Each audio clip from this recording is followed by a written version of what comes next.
Welcome to a world where the forest glows, the silence breathes, and a lone scientist lands on an alien planet, only to discover he's not as alone as he thought.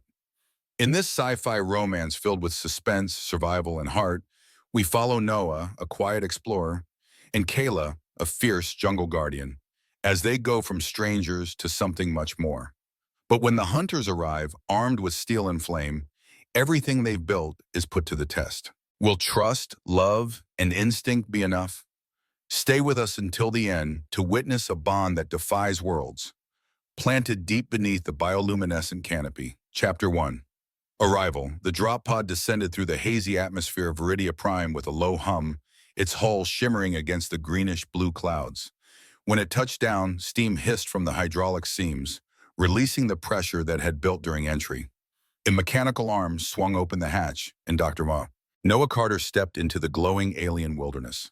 The ground beneath his boots felt like a sponge, springy and warm. The jungle around him looked like something out of a dream, a vibrant sea of softly glowing plants. Every vine shimmered with ambient light that changed hues in rhythm with the breeze. Mushrooms pulsed with blue and magenta. Giant ferns swayed ever so slightly despite the stillness in the air. Noah took a long breath and let the alien air settle in his lungs. Slightly sweeter than Earth's, it was laced with a musky floral undertone. This was his first solo assignment since leaving the University Research Collective. No superiors, no deadlines, just 3 weeks alone with untouched flora, collecting samples and ecological data for his own independent thesis. Born and raised in Seattle, Noah had always been drawn to the natural world. His mother, a botanist, used to take him hiking in the Cascade Mountains, teaching him the names of plants before he could spell them. His fascination only grew with time, evolving into a doctoral focus on xenobotany and off-world biomes. Viridia Prime was supposed to be his magnum opus, a planet so untouched it had barely been mapped, let alone studied in depth.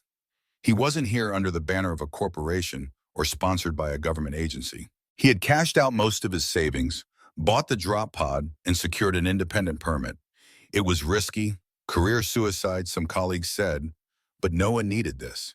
He needed the silence, the clarity, the chance to rediscover the joy of scientific discovery without the noise of politics or profit. He adjusted his pack, activated his wrist scanner, and began recording. Day 1, initial readings confirm atmospheric viability. Bioluminescent responses are sensitive to both temperature and kinetic energy. His camp was simple: a reinforced carbon fiber tent, solar-powered data terminal, and enough rations to last a month. The first 3 days passed like a dream. He cataloged 17 new fungal species and found vines that responded to human heartbeat frequencies. But by the 4th night, the jungle no longer felt empty. Chapter 2, Signs. It began with silence. Not the natural stillness that settles at night, but a void, complete and unnatural. The constant buzz of insects, the soft rustling of leaves, the rhythmic drip of moisture from mossy branches. Gone. It was as if the entire forest had taken a breath and was holding it. Noah sat cross-legged inside his tent, reviewing the day's data logs. The faint glow of his terminal screen flickered against the interior walls. He tapped through spectral analyses and time-lapse photos of a particularly reactive fungus when a sharp chime pierced the silence. Alert! Food storage compromised. His brow furrowed. He hadn't heard any alarms from the proximity sensors. Weapon in hand, he stepped out into the eerie glow of the jungle. The cooler lay open, empty. Instead, there was something resting on the moss nearby.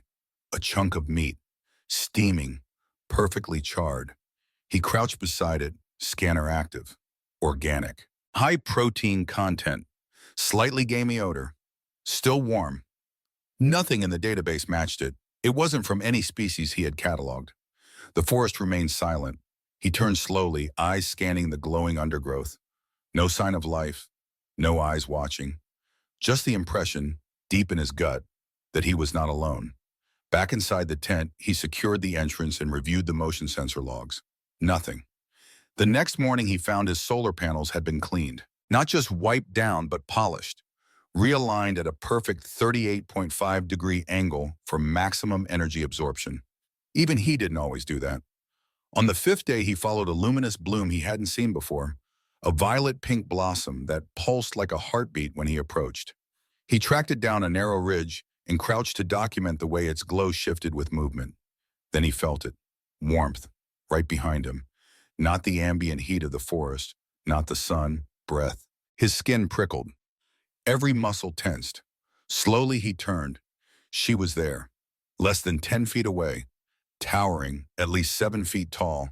Her frame was humanoid, powerful, draped in violet-black fur that shimmered with the soft glow of cyan bioluminescent stripes. Her limbs were long and agile, her face wolf-like but expressive, and those eyes, vivid green, intelligent, locked onto his, not threatening, curious. Noah's breath caught, and then, without a sound, she was gone, vanished into the trees as if she had never been there at all. He remained frozen for a long time, heart hammering. Whatever had just happened, it hadn't been a hallucination. It was real, and it was watching him. Chapter 3, Patterns. From then on, she returned each night, not directly, not in the open, but her presence was unmistakable. It started with subtle signs, the faint scent of something wild, musky, and floral, lingering around the camp. The edge of his tools, cleaned, repositioned. His sample vials arranged in perfect rows. The vines that had been creeping toward his tent were now gently woven into decorative knots, as if shaped by invisible hands. One morning he found a circle of stones around the perimeter of his tent. Smooth, white, deliberately placed. Not a random arrangement by wind or animal. A symbol, a marker. Noah began to talk aloud while working, not because he was lonely, but because he had the sense, no, the certainty that someone was listening. And when he paused, he sometimes swore he heard faint rustling in the canopy, like someone shifting their weight on a branch.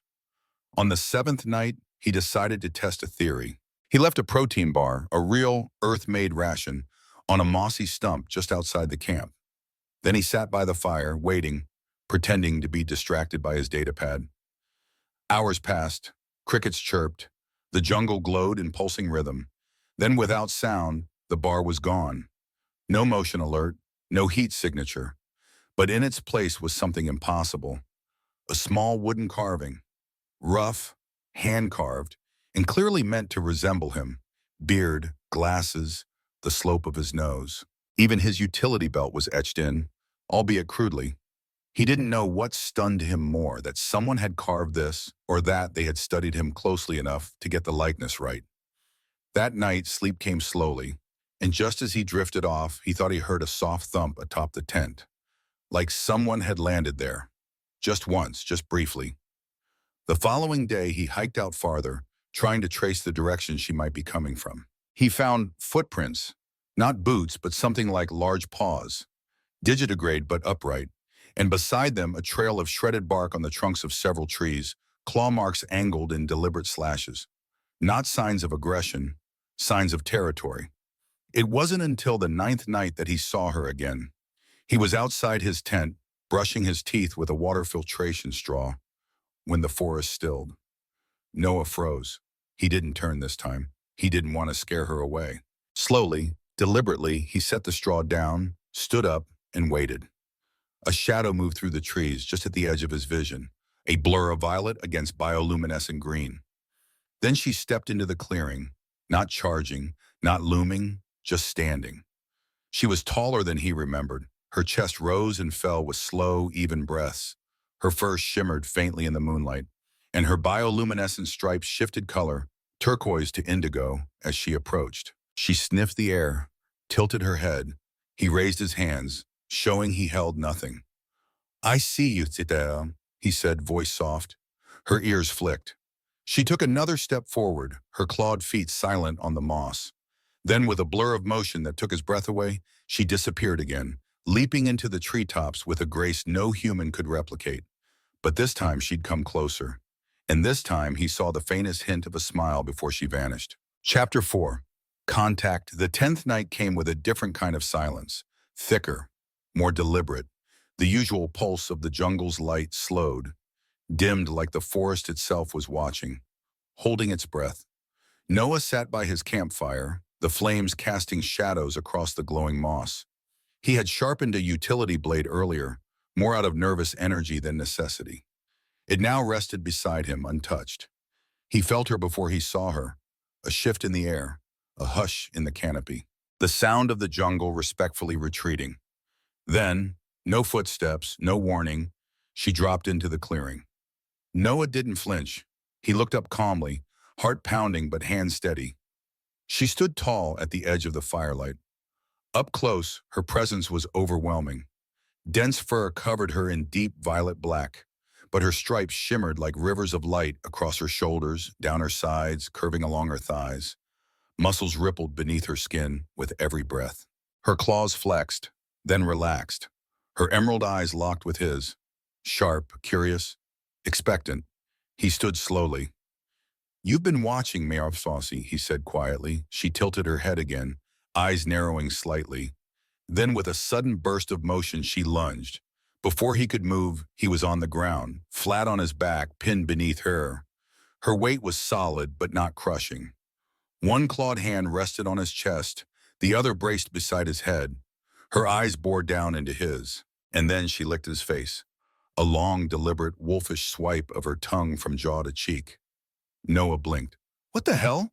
She growled, not threateningly, more like exasperated. "Why do you keep running?" she asked, her voice rough but unmistakably feminine. "I leave gifts. I clean your things. I carve you. I scent your camp."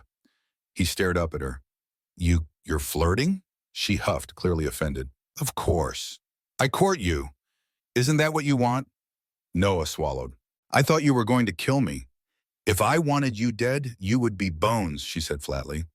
"I have been choosing you." Her face was close, very close. Her expression softened slightly, the feral energy giving way to something more open. "You are quiet," she said. "You smell like moss and patience. I like that." Noah exhaled slowly.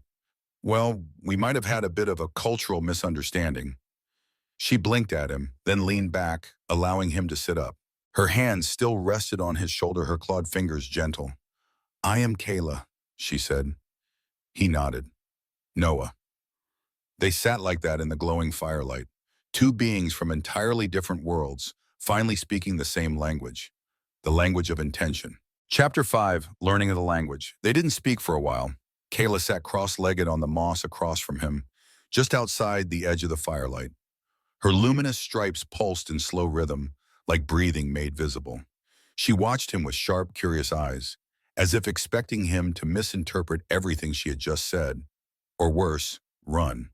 But Noah didn't run. Instead, he reached for the kettle beside the fire, poured water into 2 cups, and offered one to her. She looked at the cup like it was a puzzle. "It's tea," he said. "Won't hurt you." Kaela took it delicately, claws wrapping around the handle. She sniffed, then sipped.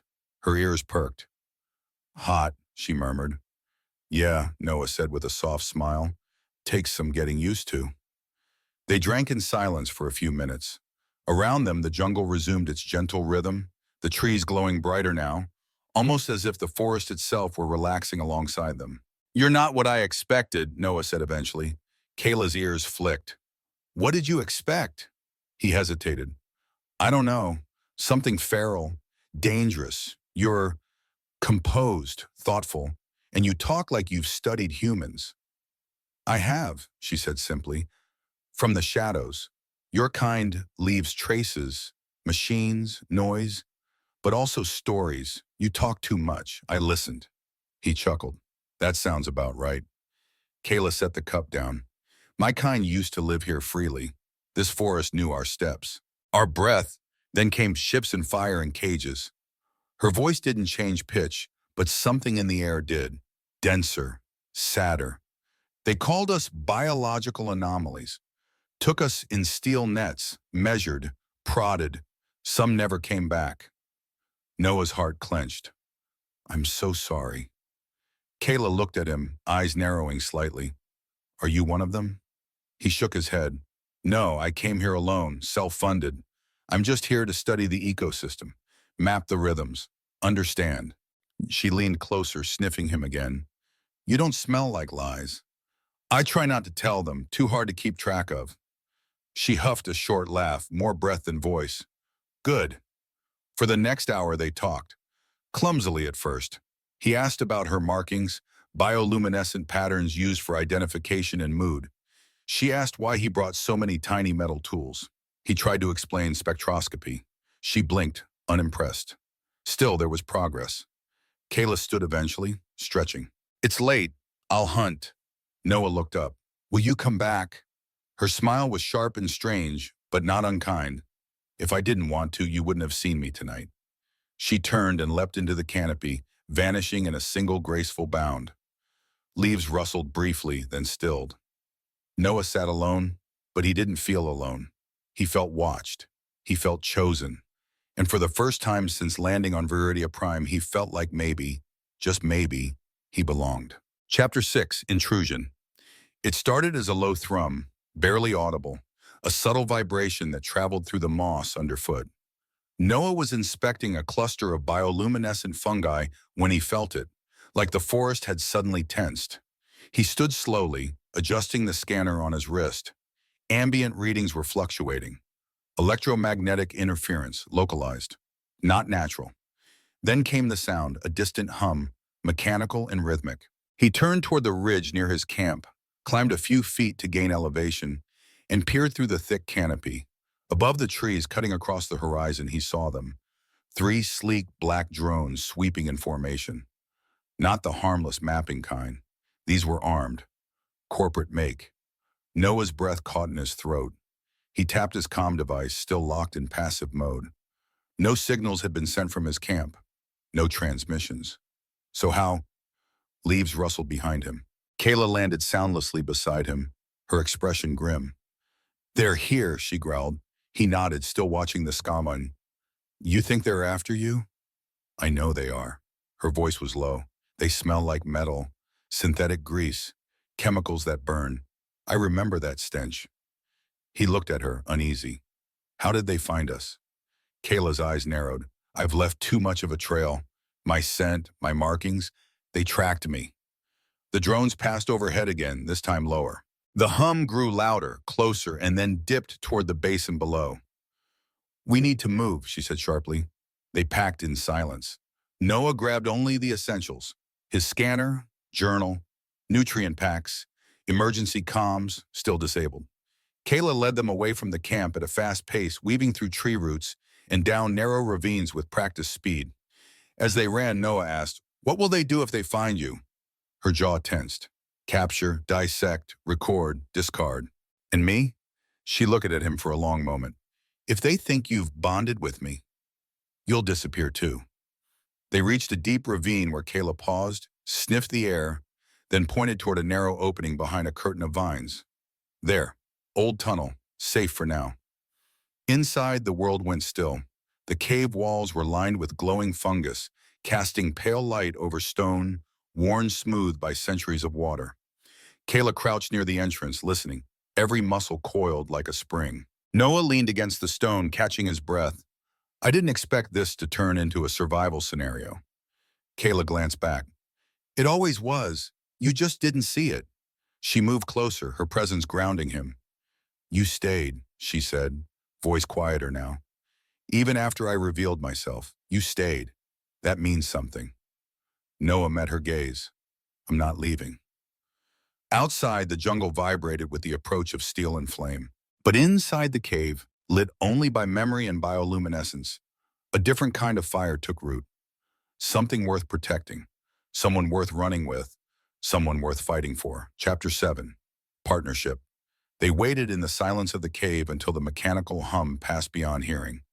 Then wordlessly, Kaela led Noah through a network of old tunnels, roots dangling like chandeliers, walls glistening with glowing moss. At one point she stopped, pressed a clawed finger to her lips, and nodded upward. A shadow drifted across the thin opening above them. A drone. When they finally emerged in a secluded hollow deep in the western jungle, Kaela exhaled for the first time. We're safe for now, she murmured, but they'll widen their search. Noah dropped his pack, sat on a root, and looked up at the sky beyond the canopy. We need to do more than hide. Kaela arched a brow. You want to fight? I want to survive, he replied. But if we only run, they'll catch up eventually. We need to give them something else to chase. Kaela tilted her head. You speak like prey who wants to roar. Noah met her eyes. Maybe I've been quiet too long. She studied him for a moment, then nodded once. Good. I don't need someone to follow. I need someone who can move beside me. They spent the next day planning. Kaela showed him an old grove once sacred to her people, now overrun with twisted metal, remnants of an abandoned corporate listening post. The tech was mostly dead, but Noah saw potential. This antenna array is salvageable. If I boost the signal, I can create a false data burst, make them think we've moved north, he said, fingers flying over the exposed wiring. Kaela paced beside him. I'll leave a false trail, my scent, broken branches, a lure. He looked up. You've done this before. Her expression darkened. Once, when I lost them. They didn't speak after that. When the trap was ready, Kaela moved like a phantom through the trees, marking their path with claw-scored bark and blood from a shallow cut on her arm. Noah activated the signal, sending a high-frequency ping that would bait any drone scanning the area. Then they waited. Hours passed. The forest pulsed. At last, they heard it. Drones sweeping toward the decoy zone. Shouts, the distant thud of boots. Kaela grinned. They're chasing ghosts. Noah nodded, but his expression remained grave. They'll realize the ruse soon enough. Then we keep moving, she said, placing a hand on his chest. But this time, together. No more hiding, no more waiting for them to strike. He placed his hand over hers. Agreed. For the first time, she didn't vanish into the trees alone. She stayed by his side, and the jungle seemed to shift with them. Less predator and prey, more balance. Something had changed. They weren't just allies. They were a pack. Chapter 8. The strike night returned swiftly to the jungle, folding shadows between the trees and bathing the canopy in hues of violet and blue. Noah and Kaela moved with purpose now, no longer simply evading, but hunting in their own way. They'd circled the perimeter of the corporate encampment twice already. It was a temporary outpost, hastily constructed, but equipped with all the usual tech. Thermal sensors, drone bays, and a small but well-armed strike team. Kaela observed it all from the trees, crouched like a wraith above the floodlights. They rely too much on their machines, she whispered, barely audible. Arrogance makes people sloppy, Noah murmured back. We only need to break one piece to make the whole system collapse.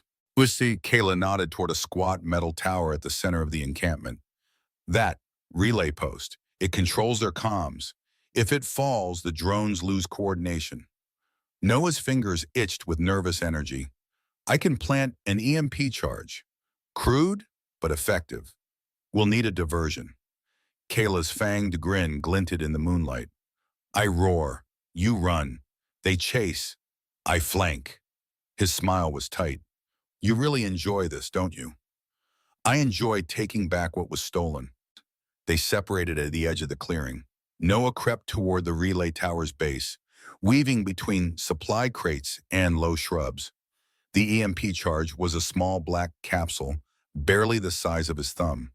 He fixed it to the panel beneath the tower's main access node and activated the timer. 2 minutes. From the tree line behind him came Kaela's voice. No words, just a howl. Deep, commanding. A sound that rattled the leaves and made every bird in the vicinity take flight. Shouts erupted from the camp. Flashlights blazed. Boots thundered toward the forest.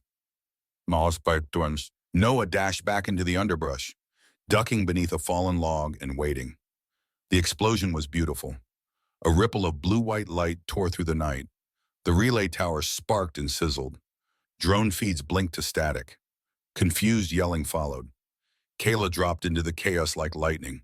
Noah caught only glimpses, fur streaking through the darkness, claws slashing, a shout cut short. By the time the mercenaries regrouped, their systems were fried, half their surveillance was blind, and Kaela had vanished back into the jungle.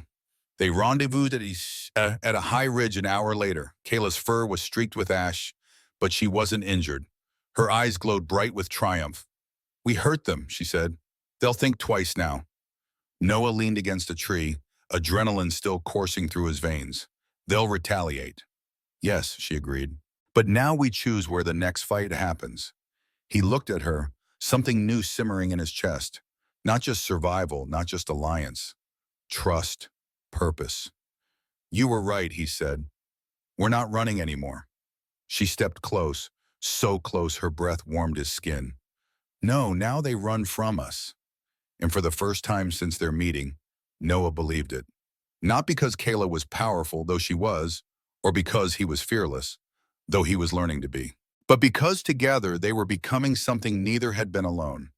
Relentless, unbroken, a force. Chapter 9. Reckoning. The jungle burned. Flames flickered along the outskirts of the camp they had sabotaged, casting a crimson glow into the night sky.